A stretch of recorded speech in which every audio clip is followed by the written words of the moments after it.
I was, like I said, $70,000 in debt and back taxes. I was struggling to figure out where my next lead was from. I was just kind of spinning off for like the first 3 years. I don't need 100,000 followers, and I don't need to be a Chicago influencer telling you all the places to eat. I just want people who want to buy and sell real estate. We know all real estate agents want to acquire clients consistently so that they can grow their business and income for that great lifestyle. This broadcast brings you the best and top people in the industry to support that quest. This is Dave Finale, and I'm here to bring you the Real Estate Skill Builder broadcast, Real Estate Talk-TGIF, brought to you by Real Estate Skill Builder and Align, your premier real estate solution.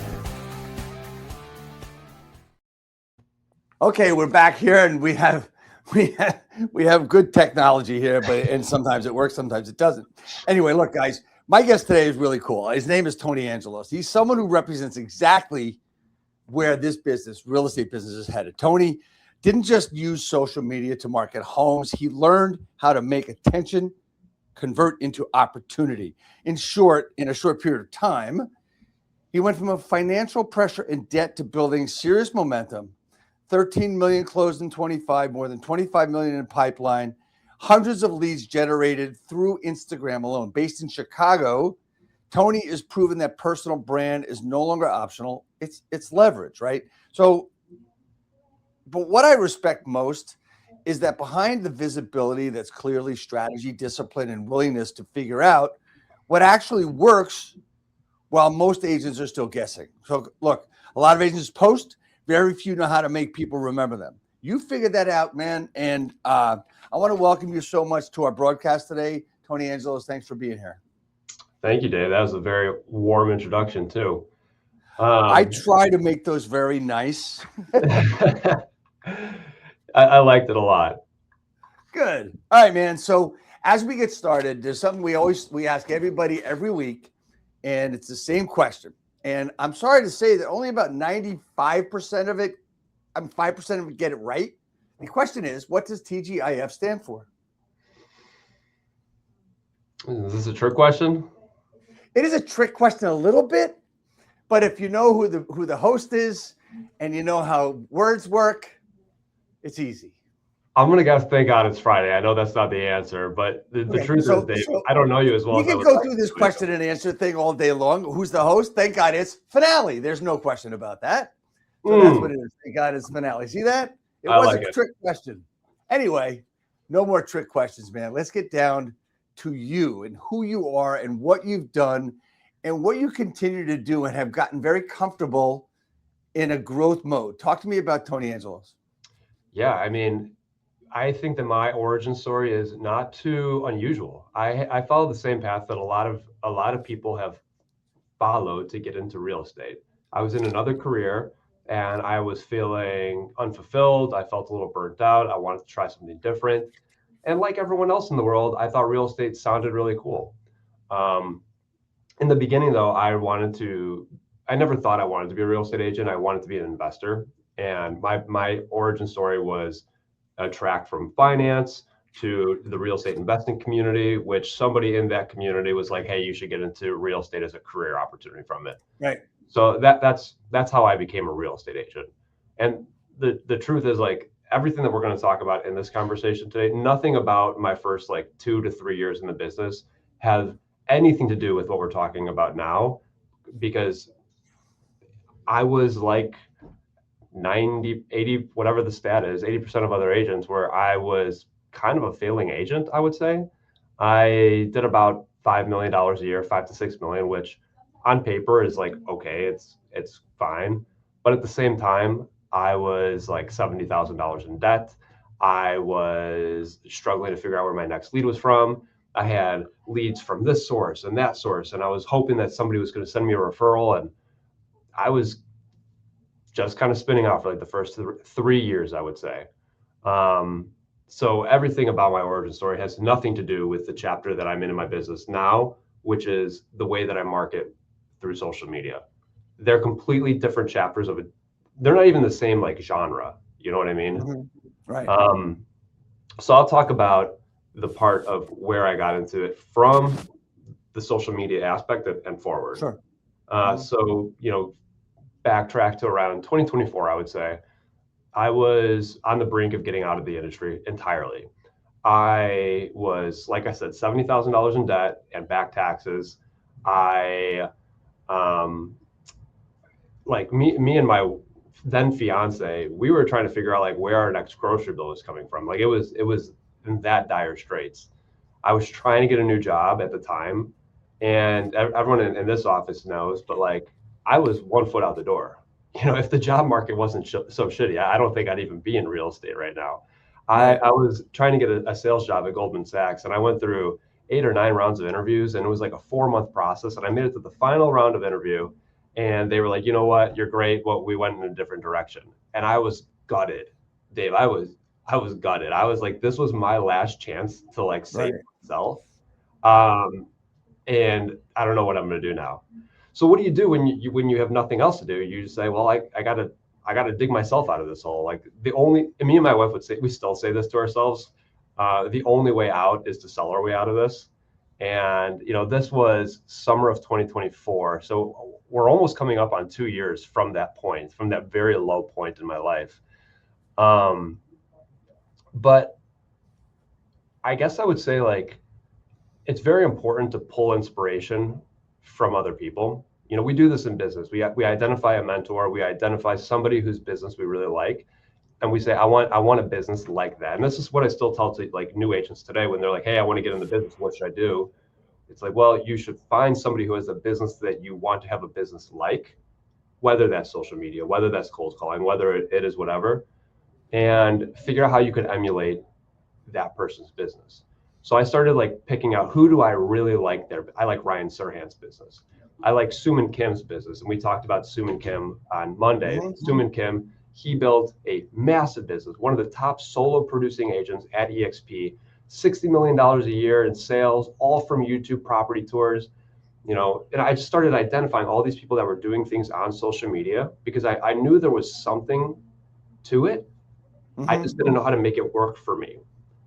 And we'll talk about that later on, but like so many people say it doesn't work as opposed to it doesn't work for me. And for a long time I was posting on social media with no results, and it didn't work, but it didn't work for me at that time. So finally I hit a format that did work for me. I hit a video format of a property tour that did work for me.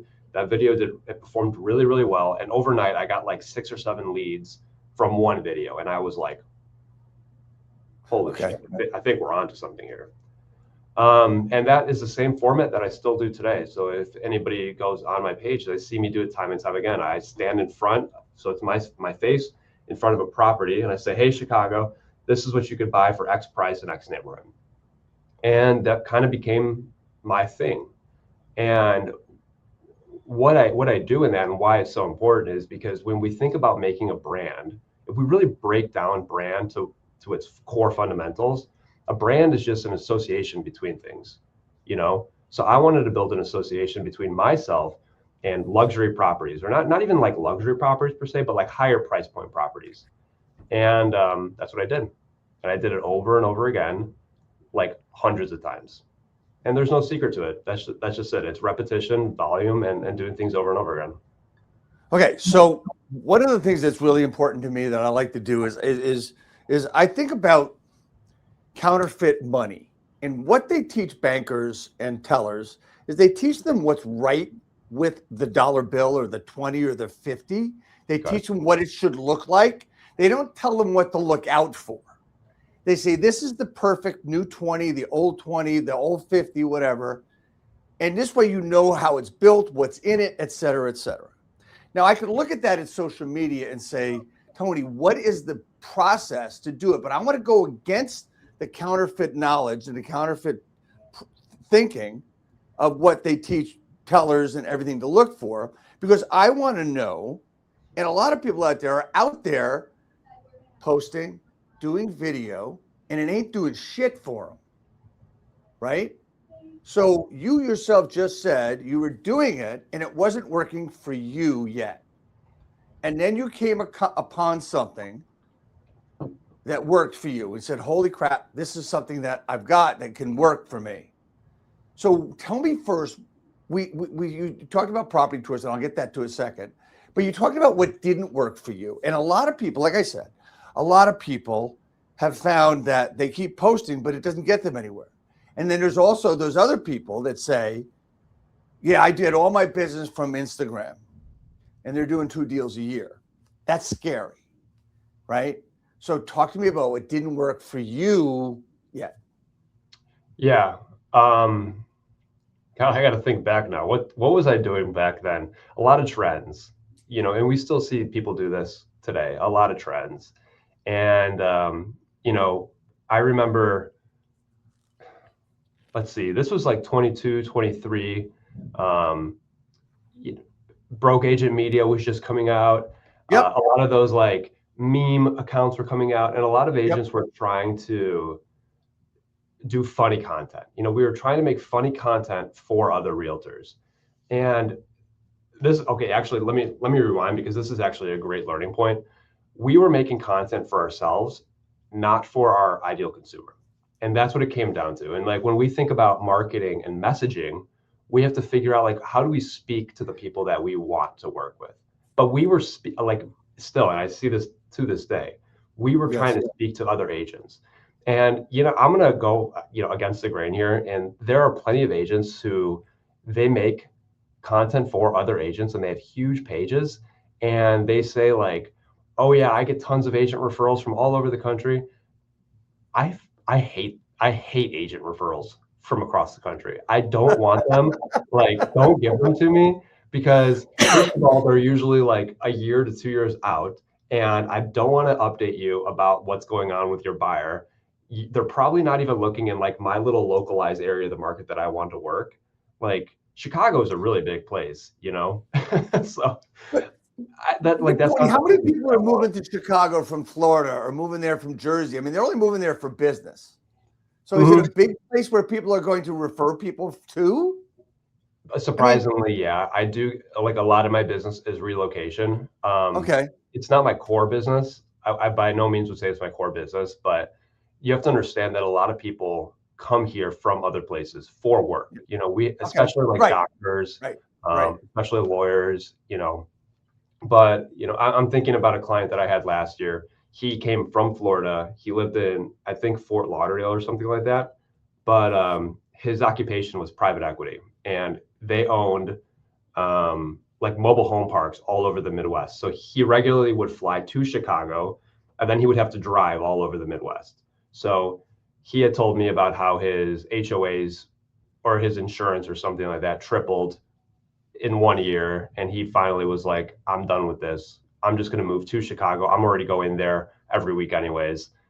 So I hear a lot of stories like that. Right. Same thing with New York. I get tons of people that move from specifically New York City, not necessarily New Jersey, but like from New York City, who are like, Chicago is just as good, but way more affordable. Happens probably once a week, I would say. So we get a lot of I personally would like to eat my way from one end to the other end of Chicago, to be honest with you, but that's just me. That is one heck of a suicide, man. It is. Anyway, so I want to get into what you said was like so apropos, man, of agents doing content for agents. Yeah. So I always tell this story over the years. I had my own brokerage for 21 years, and it's always happened once every few months that an agent wanted to do some kind of marketing, whether it was a postcard or a letter or something, and they would build it all together, and they'd give it to me, or they'd give it to their neighbor next to them at their desk or whatever, and say, "What do you think of this? How do you think? Do you think it looks good?" And of course, their neighbor, also a realtor, would say, "That looks great. I wish I had the time to do that. I wish I had, your knowledge of everything. That looks fantastic." Send it out. Send out 1,000 pieces. Partner with a mortgage broker that just wanted to, get in the door, spend a lot of money. Nothing. Yeah. Silence. Crickets. Why?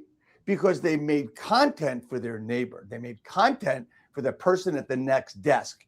We have focus groups all over the world about different things. Never thought to get a focus group of someone that was not in the business, but are posting for all of us. Like it's like a popularity contest. So I get that point, and that's exactly the way it is. And I say that for my agents that were in my brokerage from years ago, and for new agents that are still doing it. Let me ask you a quick question though. Do you think the social media thing or Instagram is a silver bullet, is a shiny object for the wrong reason, for the wrong content? Sure. I mean, absolutely. There's this idea that everyone needs to be a social media influencer now. And I think that just can't be further from the truth. At the end of the day, like this is a very simple business. And what we need is focus. We need a method to acquire clients. And if you have those two things, as long as you do those two things, focus on that method of acquiring clients, your business will grow. But I think the problem is, um, and this is a concept that I've been hearing a lot about lately, and I love it so much. It's a brain tattoo, but focus is subtraction, not addition. So what we tend to see a lot of agents do is like they continue to try these new things rather than removing things. So it's like my business isn't working. What else can I add to it? What else can I try? But it's like, why don't we pause and see what can you take away from your workload to try and move the ball forward? And then I'll use a perfect example because at the end of the day, like I suffer from this all the time. I keep doing these property tours. I'm like, man, I should really try some other content. Like I should try some top of funnel content because property tours are really bottom of funnel content. Let me try some top of funnel. Let me introduce myself to new audiences. But then I stopped. I'm like, what the hell am I doing? Why would I do that when I could just continue to get clients? You know what I mean? Like it sounds nice in theory, but it's taking away from like my core focus, which is I don't need a massive following. And granted, I have a bigger following than most, but like I don't need 100,000 followers, and I don't need to be a Chicago influencer telling you all the places to eat. I just want people who want to buy and sell real estate. Like that's all I want. All right. So you're putting up content that a lot of agents want to put up content that gets attention, but it never gets clients. Yeah. What content that we're talking about specifically got you the attention first that you keep doing? It's all property tours. Is that what it is? Yeah, all property tours. And I haven't done a long time, but I have made posts that have performed really well, like at a view count. And because we think of lead magnets, right? A property tour is an individual lead magnet. That property is the lead magnet, and I want people to come in through that funnel. And I can, the same way with Zillow. Zillow advertises a property as a lead magnet. They click the button, they go through the funnel, and it's the same thing. But I also have a lead magnet of a moving guide of all like the popular neighborhoods in Chicago that you might want to consider. So I have posted plenty of videos that are like, if you're moving to Chicago, here are the top neighborhoods. Comment the word guide below, and I'll send it to you. And those videos always get 100, 200,000 views. Like they perform super well. They get a bunch of opt-ins, but like they're not my ideal audience. They're hard to nurture because they're oftentimes a year to 2 years out.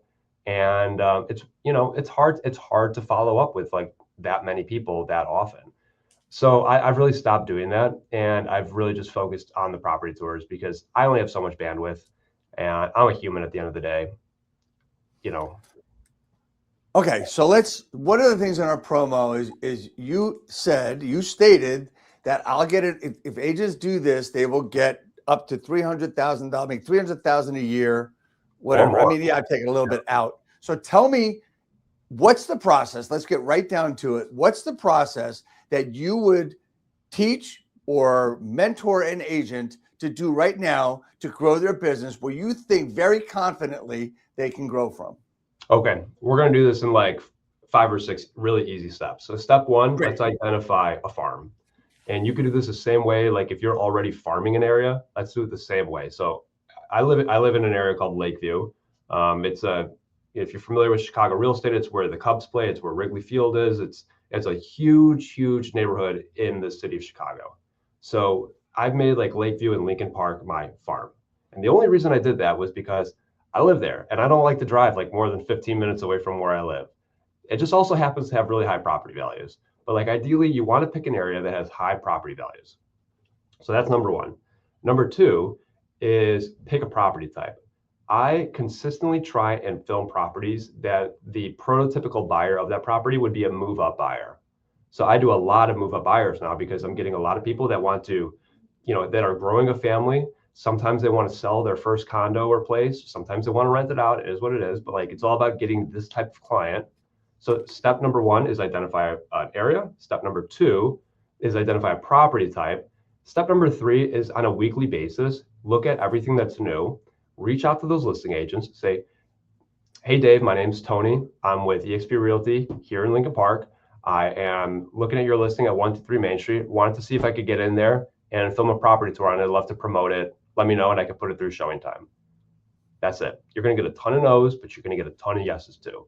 And if you have a team, or if you're on a team that does have a lot of listings, this makes it even easier because, you know, we're only limited by the amount of content that we can post. And that's it. So step number three is like get a list of properties every week that you could film. Step number four is the most important part, is actually film the property. And you got to figure out a method to film it that is engaging and like keeps a viewer's attention. So this is probably worthwhile to go on YouTube and learn how to make a compelling video. And I'm not the authority on how to teach someone to make a compelling video because I also struggle with this. But at a high level, we want quick clips, we want fast cuts, we want quick talking, and we want it to be relatively short.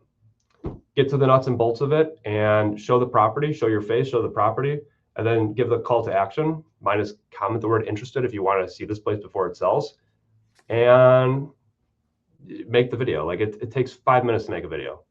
And the final step, and the most important step, is actually reach out to those people. All of this is done in the DMs. I would say for every 100 leads I get, maybe 5 of them are inbound. The other 95 are because I am pursuing these people in their DMs. I'm reaching out to them. I'm sending them a voice note. I'm sending them a selfie video, putting a face to the name. I'm thanking them. I'm asking them when they'd like to see the property. The same way that somebody would follow up with a lead from Zillow or a lead from an open house or any other kind of lead. I'm trying to set an appointment. I'm trying to get them in person to that property. I'm trying to learn why they're trying to move. I'm doing basic sales 101. And that's it. Well, that's after you make the content from the DMs, right? Mm-hmm. Okay. So video. Are you doing a walkthrough video? Are you doing it cinematically? Do you have a videographer with you? How are you doing your videos? How did you start doing your videos? Let's start from there. I start and still do them all on my phone. So you just do a walkthrough video. Are you describing the home as you walk through it, or are you just walking through it and then you do a voiceover? I'm doing a voiceover after the fact. Okay. I do a voiceover for all of it. You know, the truth is, like, people don't really want cinematic. Cinematic is great for other agents. Okay. Other agents love to watch cinematic videos because what they think is, they're like, wow, that agent just spent like $5,000 on that video. What a baller. What a badass. I want to do that. Because they think that it's going to make them feel as important as that other agent feels. You know, it's going to elevate them to that level of status. But I'll give you a perfect example. Probably like, I don't know, maybe it was a year or so ago. There's a company called Drone Hub Media. You know, they're all over the country. A lot of people know what Drone Hub is. I think they're renamed to like Blank Slate Creative or whatever. Very expensive though. If you want a listing video from them, it's like $3,000 to $5,000. So another team had done a Drone Hub video because it was a really cool listing. They really wanted to show it off. And their video got like 1,000 views. Nothing happened. And then I came by, I took a quick 45-second video on my phone. I was in and out in 5 minutes. And then I brought 3 buyers to it. And they were like, dude, what the fuck? How'd you do that? And I was like, it's not that hard. It's not that hard. You just show the property, show the thing that people actually want to see, which is the property. But when you make a cinematic video, you make yourself the star. Who's the star of the video? The property's the star. Property, yeah, right. But it's messaging. Okay. They forget who they're talking to. Okay. You've just given us the outline in like 4 minutes of the Tony Angelos social media client acquisition process, right? Yeah. Okay. When people copy Tony Angelos, what do they do wrong? To be honest with you, there are very few people that have copied me and have not had incredible success. I want everybody to hear that again. Say that again, my friend. There have been very few people that have copied me and have not had incredible success, like even more success than me. And like to give you context, last year I did around 13, maybe 13 and a half million. I also took 2 months off and went to Greece. I went to Greece twice last year. Okay. 2 separate times. I took 2 months off in the middle of the year to go to Greece. But like there are people that have gone far and away because the only thing that's limiting you is the amount of content that you're putting out. It is in direct proportion to like what you're doing. The output is in direct proportion to the input. So whatever you put in, you're going to get on the outside. As long as you make a halfway decent video, you don't need anything crazy. But there are people in my market.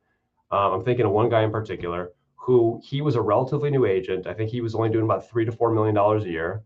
And in 1 year, he went to $18 million from literally copying my videos. My hook is Hey Chicago. He's in the suburbs. His is Hey Home Buyers. That's it. He was to go Hey Home Buyers instead of Hey Chicago. And then it was the exact same video, 100% copy. It works anywhere. It literally works anywhere as long as you do it. But it's not a one and done. You can't just make one video and then sell 18 million. You have to make hundreds. Okay. So you have to make hundreds. So you're going to start out. You want to really do great at this business and you feel that this is the way to go. I'm talking about an agent. Me, let's say me. Okay. Right. I want to go out and I want to, because I basically spend most of my time with investors and stuff. But I want to do something different. So if I went out tomorrow or Monday and I did a video of a listing, 1 a week, 8 a week, 25 a day, what's the number? Is there a number or just keep doing them and keep posting them? I would say that that's entirely dependent on the person and their capacity. And for example, like we're in a really tight market here in Chicago and I have a lot of, so right now I have a lot of buildup. I have so many clients right now that are actively putting in offers, actively. And I continue to get more clients and that pipeline keeps going like this of people that I'm servicing every single day. So I haven't posted a video in a long time. I posted one yesterday because it was an incredible house, but like, I don't think I'm going to get any clients from it because it was just like such a unique home. But I have really slowed down on the amount of content that I'm putting out because I can't effectively service these people. Okay. So but if I'm in a wall, I might be doing 2 a day. 2 a day. Okay. All right. Great. That answers another question. So if you could do posting 2 a day as well. Yeah. I mean, honestly, Dave, from start to finish, a property video could take me 10 minutes tops, from like filming it to editing it to posting it. How much editing is there needed? I mean, do they need to be fancy edits? Does there need to be voiceover? Voiceover, you said yes, right? The only editing you're doing is like trimming it a little bit to cut out the dead space and doing a voiceover. Okay. Captions important? I do, but the auto captions where it's like takes 5 seconds, does it on its own. What about the caption for the text in the post? Like the on-screen text hook? Yep. Well, the text, the caption on Instagram. Oh, mine are all pretty much the same. So let's talk about call to actions for a second. In marketing, you need a good call to action so that somebody can raise their hand and you can be prompted to reach out to them, right? I say my call to action. In my video, I say, comment the word interested down below and I'll get you in before it sells. And then I put on the screen, comment interested. And then the first line of my caption is comment interested. And then I say a little bit about the property. And then I say comment interested again. So I say comment interested like 4 or 5 times in the video and in the text because I want to be very clear to the viewer what to do if they're interested, And I took that lesson from YouTube. There's a really great like case study about YouTube and Vimeo and how they were very similar platforms in the very beginning. Right. And the only reason that YouTube grew is because they gave you the option to share it like 8 times more than Vimeo did. Right. Okay. This is really good because these are a lot of questions that people won't ask. Like Tony, you and I have been involved in sessions before. and you Yeah. go through your thing, and you've got your process, and you've got your slide deck and all that shit. This is just like that, but it's more nitty gritty. You're getting down to the questions that a lot of people won't ask, right? And I think the thing that you're doing here is you're talking about stuff that you've done that actually has brought you money, right? Because a lot of people want to really look into it more. Is there something that that you think you could do more to enhance your videos better, or to enhance the reaction, or enhance the engagement that you get from people? Yeah, 100%. I'm always trying to improve my videos, whether that's, okay, let me pause for a second, because I think a lot of Sure. people get into this period right now where it's like, how could I do this better? Right. And you don't need to do it better. You just need to do it in the beginning.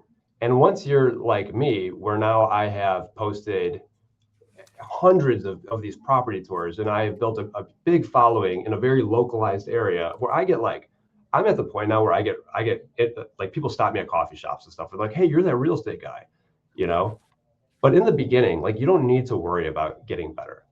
And you could ask anybody who is like a professional YouTuber, and they'll say the first videos, they don't matter. You just need to get comfortable doing the videos.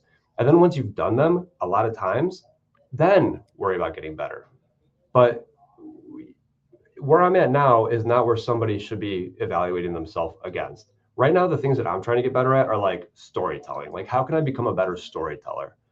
Because that might take me from 9.5 to 9.7. But when you're at zero, going from 0 to 5 is a huge difference than going from 9 to 9.5. Do you know what I mean? So should people? So what you're saying now is wait till you get to a certain point to start tweaking things, Yeah. right? Because a lot of people. Okay, so what I've seen a lot in agents over the years, in my experiences, I've seen agents that have done stuff that worked in the beginning of their careers, and as time went on, you said it earlier, they look at other things and they start doing other things, and then they get stuck, or they want to scale and they forget about what worked. And one of the biggest questions that any coach or mentor can ask an agent that has gone like this and has plateaued is, well, what worked for you in the beginning for you to start doing this, right? And I think what you've said in one way or another is that do what works and stick to it, and wait till you get to this point here before you tweak it to make it better. Now, great. Here's the thing I want everybody to understand too.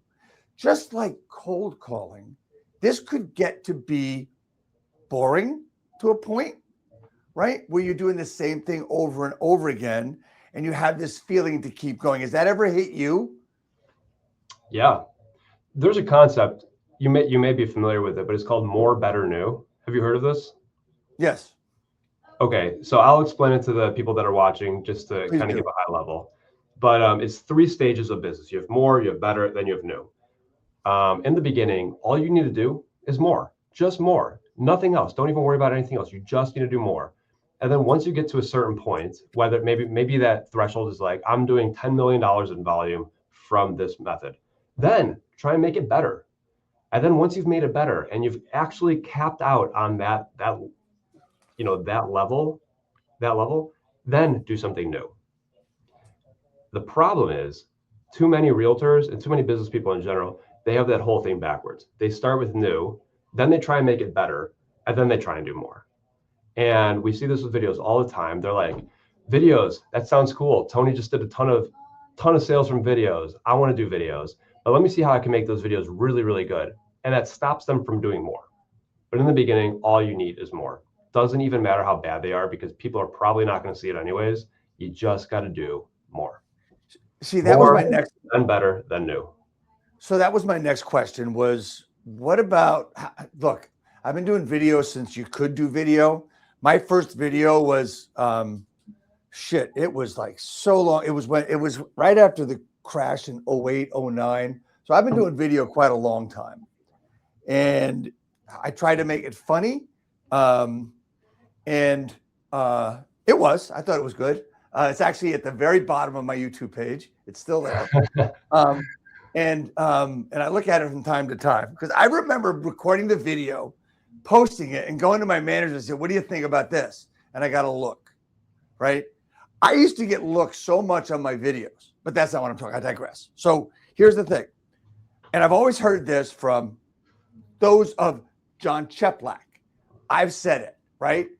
You've heard almost every coach say this when I'm talking about video. Your shitty video is better than your competition's non-video. Yeah. Does that work here too? Yeah, of course. It works everywhere. It works everywhere. And if you're new to posting videos, or if you're new to cold calling, or if you're new to open houses, it's unreasonable and honestly a little bit narcissistic to look at me and say, why are my videos not as good as Tony's? You know, I've been doing this for a long time. I've worked really hard to make my videos not just more, but better also. So why would somebody who's brand new to this look at me and say, why are my videos not as good as Tony's? The reality is, for them to catch up to me, they need to be doing not as much work as me, but like 5 times as much work as me in the beginning to quickly close that gap. And it's the same way with cold calling too. If someone's new to cold calling and they're cold calling in an office with somebody who's been cold calling for years, and they're like, why can I not generate as many leads as this person?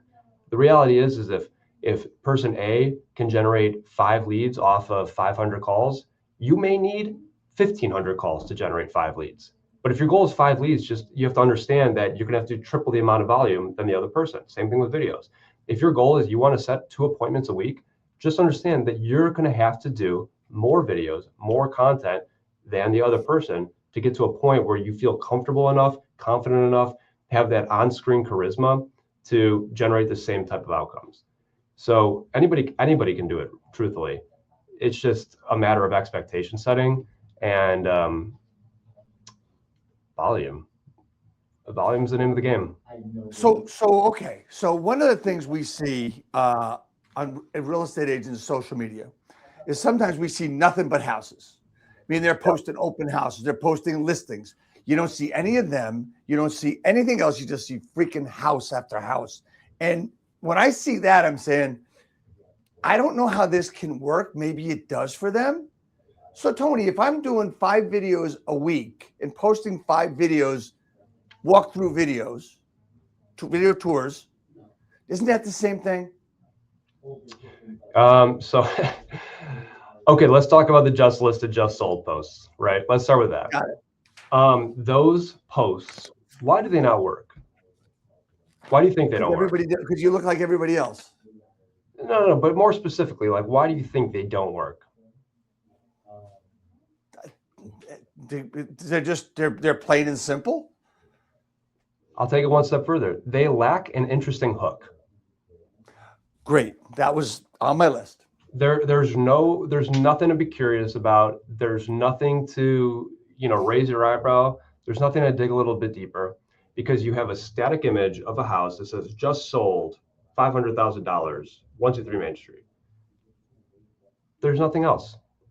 Now, if you were to post a picture of just the house and it says 10 minutes away from Hoboken, and they have to swipe to see the next thing, and then they swipe, and then they see the inside, and they see maybe they just have to swipe to see a few photos, and they think the house looks nice, and they know that it's 10 minutes away from Hoboken, and they have to comment a word underneath it to get the listing details or to find out more or to get early access. Well, now you've also got a hook and you've got a call to action on the same concept of a post, but one's going to perform a lot better than the other. And I actually do that. I have been trying those types of posts, and they also perform very well. You talking about carousel posts? Yeah, absolutely. Why does it perform better than a just listed post or a coming soon post? Because the coming soon post, it's not interesting. There's nothing more to do. There is no next step to take. There needs to be something for us to pursue.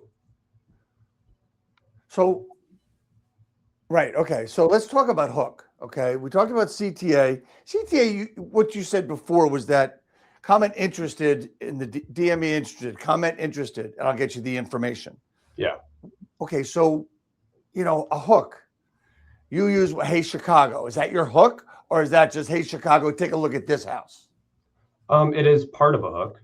You know, there are lots of different types of hooks. There's the auditory hook, which is Hey Chicago, and I'm calling out who my audience is. Hey Chicago, I'm calling it out verbally. And then there's the visual hook, which is the property, because I want it to be interesting. Ideally, I want to show off an interesting part of the property that's going to get someone to look just a little bit longer. And then there's the text hook, which is the text on screen. So that text hook might be like cheapest 3-bedroom in Hoboken or insane brick loft, you know, something.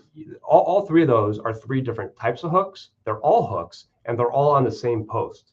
So I'm trying to layer in as many things as I can to keep somebody watching for just a little bit longer. So, you know, all 3 of those could be the same thing. You could see that in a picture. They could be different things. One of them could be stronger than the other. You know, there's a million types of hooks. The point of it is, without getting too complicated, is like, what is going to keep someone's attention longer than a second? So it's the attention. You want people to see the entire, and you're talking about 40. Say that again. Specifically, we want to keep their attention longer than 3 seconds. Right. So we want them to watch the whole video. And you're talking about 45 to 60 seconds, right? Mm-hmm. Okay. So I go out there and I do a video a day. I do 3 to 5 videos a week. Can I expect to get customers from that, clients from that, engagement from that? Absolutely. If the videos are good. And I always say people will vote with their eyeballs. So you'll know. And that's the cool thing about videos is you have pretty immediate feedback loops. You know, within about a day, if that video is going to perform well. So if it doesn't perform well, study the video, look at where you think people drop off, and Instagram will tell you where people drop off, and try and improve that aspect of it. If you have a video that performs really well, study that video. What about that video do you think people perform so well in?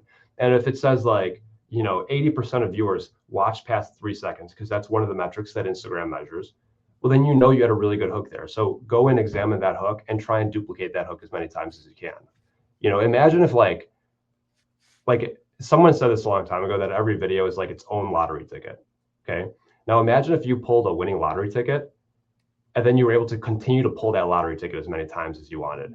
That's basically what it is. You find the winning lottery ticket and you just keep pulling it. Just pull that thread as far as you can pull it. And then eventually it might run out and you might have to pivot to something else. But it's trial and error, testing. And then when you find something that works, really putting your foot on the gas. And for me, Hey Chicago, this is what you should buy, which seems to work everywhere, has been working for about 2 years almost and has not run out yet. So maybe start with that. All right. So understand that my basis for conversation here has been from that agent that really wants to produce. I'm an agent that wants to produce, right? And I'm taking your information and I'm programming it now so that I can use and help other agents with it when they want to do video. Let's face it, you know, everybody thinks that, you know, social media is where it's going to work and not the cold calling. So there's a lot of people on the phones. I'm on the phones every day. I do video, but I do video of different things. So I realize that personally that I need to change it up. But let me ask you a question. We talked about you're not someone that doesn't have listings, right? So you said call the listing agent, ask for their permission. Would you do the same thing with photographs of those homes as well, rather than the walkthrough video? Can you do the same thing with that? Will they allow you to do that? Have you done that before? I have done that. I usually ask, honestly, and sometimes I don't. I don't have any hard and fast rules about it.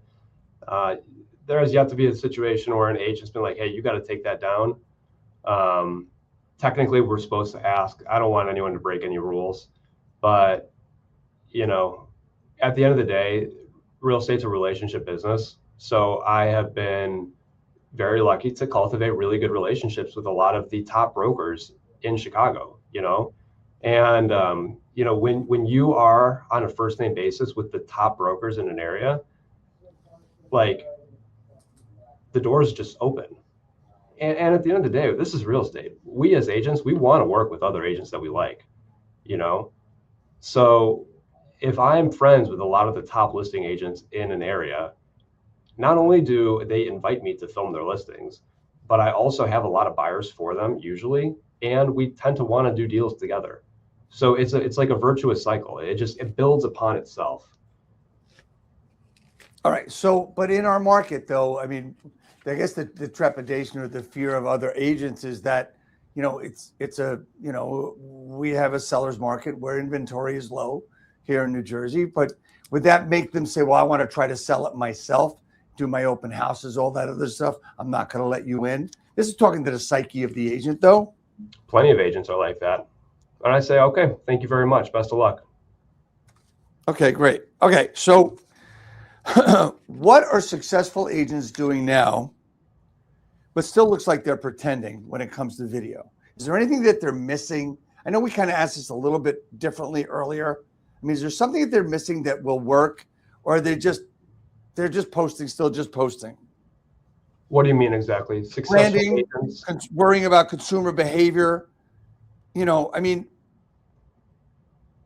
so yeah, it's kind of. Yeah, I have an answer for you, actually. I know how to answer this. I think that the number one thing that people get stuck about, especially if they are a successful agent in their own right and now they're trying to make video a thing, they really get in their head. They're massive ego. They're like, I don't want to embarrass myself, which is the craziest thing ever. I think of myself as an entertainer at the end of the day, because what I'm trying to do is I'm trying to build a large ecosystem in a very small area. And the reality is that most of those people, less than 1% of those people at any given time, are looking to transact, right?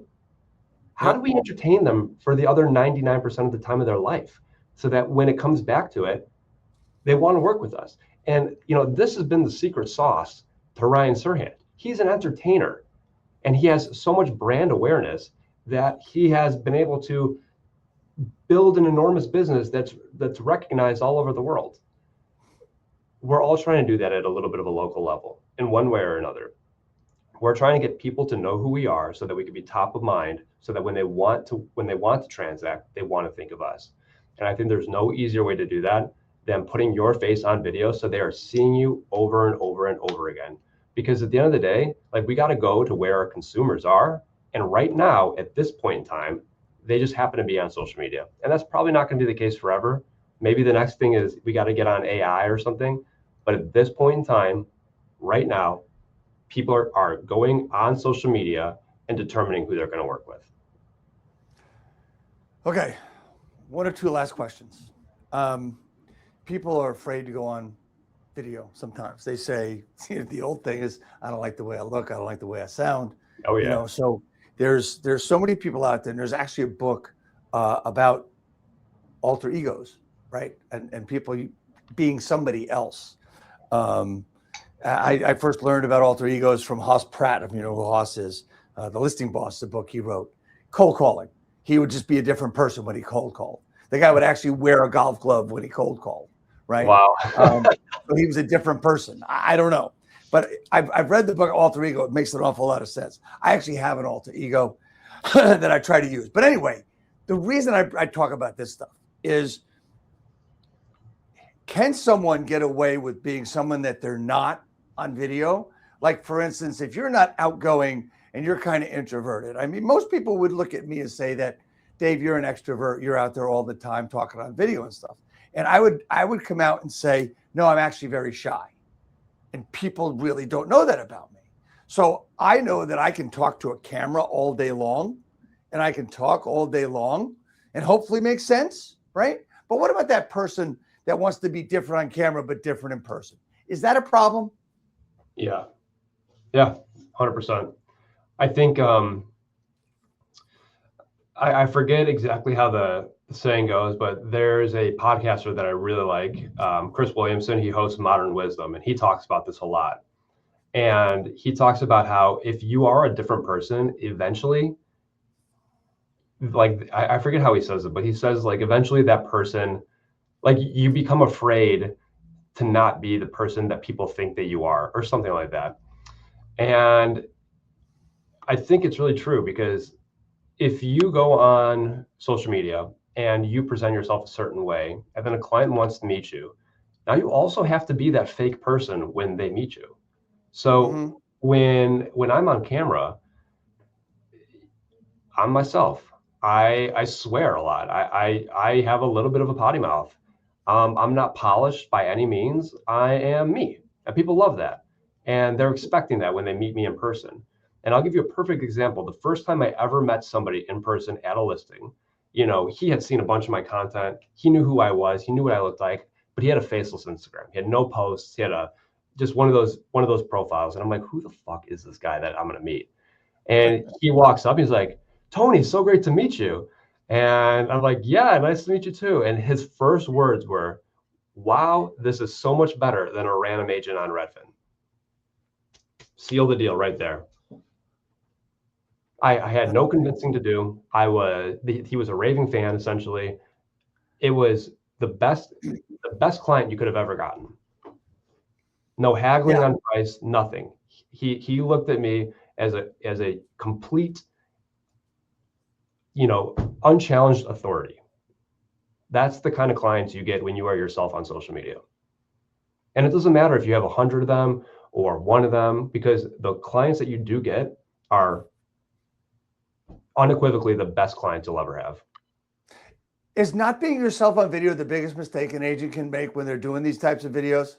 Yeah, but the only way to get through that is to just do a lot of videos, because everyone's got like a little bit of stage jitters, and being on camera is a very weird experience. Even for me, like, I hate being on camera, contrary to what people might think.